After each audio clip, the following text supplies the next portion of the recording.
Iran किसी भी वक्त कर सकता है इजराइल पर हमला। ईरान और इजराइल की रणभूमि से दुनिया को डरा रही है मंदी।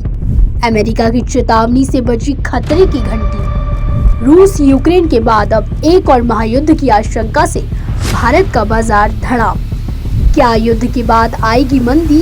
डूबा निवेश, बच पाएगी नौकरी? क्या भारत पर मंडराएगा नौकरियों का खतरा? 2.5 साल से जारी रूस यूक्रेन जंग के बाद ईरान और इजराइल में सीधी जंग छिड़ सकती है।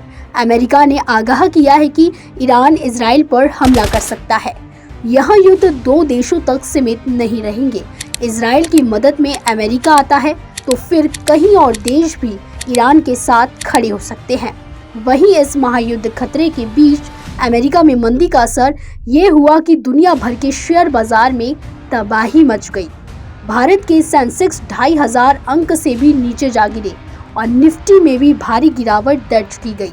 लेकिन बड़ा सवाल ये उठता है कि जहां निवेशकों के लाखों करोड़ों रुपए डूब गए, वहीं अमेरिका में मंदी की आशंका के बाद क्या भारत में नौकरियों पर खतरा मंडरा सकता है? दरअसल अमेरिका में आईटी सेक्टर की कंपनियों ने लोगों को बड़ी संख्या में नौकरियों से निकालना शुरू कर दिया है और अब इसका असर भारत देश पर भी पड़ने का डर है। ईरान ने इजराइल पर 300 से ज्यादा मिसाइलें दागी, लेकिन इसके बावजूद भी इजराइल को कोई बड़ा नुकसान नहीं हुआ। ऐसे में दुनिया भर में चर्चा इस बात की हो रही है कि बीते 6 महीने से इजराइल हमास के साथ जंग लड़ रहा है। इसके बावजूद भी उसने ईरान के भीषण हमले को माकूल जवाब दिया। ऐसे में आने वाले समय में ईरान और इजराइल के बीच युद्ध होता है तो कौन किस पर भारी पड़ेगा? ईरान हमास लीडर इस्माइल हानिया की हत्या का बदला लेने की पूरी तैयारी कर चुका है। सूत्रों के मुताबिक ईरानी सेना किसी भी वक्त इजराइल पर हमला कर सकती है। हमले की आशंका को देखते हुए इजराइल पूरी तरह से अलर्ट मोड पर आ गया है।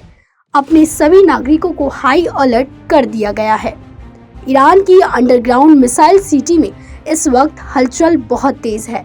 ईरानी सेना साइलों के पास बैलिस्टिक मिसाइलें पहुंचा रही है।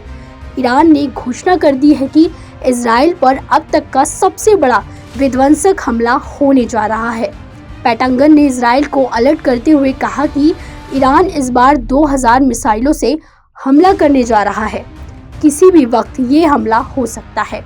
इजराइल ने अलर्ट जारी करते हुए क्रियत शमोना और ऊपरी गलील से नहरिया तक उत्तर के निवासियों को सुरक्षित क्षेत्रों के करीब रहने का निर्देश दिया है। अगले 48 घंटे तक खुले में नहीं निकलने के लिए कहा गया है। दूसरी ओर ईरान ने भी अपना एयर स्पेस बंद कर दिया है। इजराइल भी ईरान के हमले से बचने के लिए तैयारियों में जुटा है। इजराइल ने अस्पतालों की पार्किंग एरिया को इमरजेंसी यूनिट में बदल दिया है। युद्ध की स्थिति में इसका इस्तेमाल किया जाएगा। इजराइल ने घोषणा कर दी है कि अगर ईरान ने हमला किया तो आईडीएफ ईरान के एटीएम सेंटर को तबाह कर देगी। इस बीच ईरान की बैलिस्टिक मिसाइल साइट पर एक के बाद एक 5 धमाके भी देखने को मिले। ये धमाका क्यों हुआ, किसने किया, इसको लेकर ईरान ने दुनिया को कोई जानकारी नहीं दी है। ये जंग अब सिर्फ इजराइल और ईरान के बीच नहीं हो रही है। ये युद्ध अब अमेरिका और रूस के बीच का पावर शो बनने जा रहा है। एक ऐसा पावर शो जिसमें कई देशों का खात्मा हो सकता है। ब्यूरो रिपोर्ट, कारा न्यूज़, नागपुर।